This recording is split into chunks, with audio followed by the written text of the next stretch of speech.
இப்போ இதில் போடுறோம்னா இப்போ தான் ஓகே பேரில் எடுத்துருங்க. வணக்கம் நண்பர்களே, அன்புள்ளம் கொண்ட தோழர்களே. ஏன்னா இப்போ பார்த்தீங்கன்னா ஒவ்வொருவரும் ஒவ்வொரு வழியில் ஒரு கலாச்சாரத்தையோ ஒரு நல்லதையோ கெட்டதையோ சொல்லுவாங்க. ஆனால் இப்போ தமிழர்கள் பார்த்திங்கன்னா உலகம் முழுவதும் முருகனை வணங்குறாங்க. அந்த முருகனை ஏதோ ஒரு ரூபத்தில் யாரோ ஒரு இதில் நடிப்புன்ற போர்வையில் அந்த முருகனை அவமானப்படுத்துகிற மாதிரி தவறான கருத்தை பதிவு பண்ணி படம் எடுக்கிறதா ஆந்திர சினிமா வட்டாரம் அதை செய்கிறாங்க. அது தவறு. ஏன்னா உங்களுக்கு அதிக சாமிகள் இருக்குது, நல்லது இருக்குது, கெட்டது இருக்குது, அதை சார்ந்து எடுங்க, யாரும் தடுக்க போகிறதில்ல. தமிழ் கடவுள் முருகன். அந்த முருகன் இங்கே தான் பிறந்தார் வளர்ந்தார்னு சொல்லி ஔவையார் எல்லாருமே சொல்கிறாங்க. நீங்கள் சொல்ல வந்த கருத்து என்னென்னா, நீங்கள் எப்படி வேணாலும் எடுங்க, முருகர்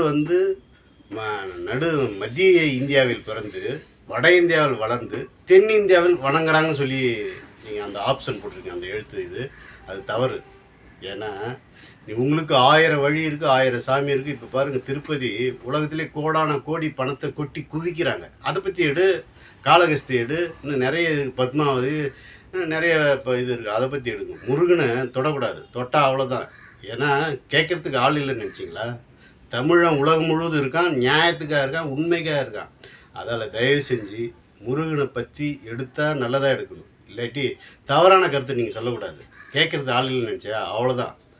இயக்குனர் சரி, தயாரிப்பாளரும் சரி, அந்த ஹீரோ என்டிஆர் பேரா தயவு செஞ்சு நிறுத்திங்க ஐயா. நீங்கள் பல படங்கள் நடிச்சிருக்கீங்க, பல விஷயங்கள் சொல்லியிருக்கீங்க. ஆனால் தமிழரோட விளையாடல் நினைக்காதீங்க.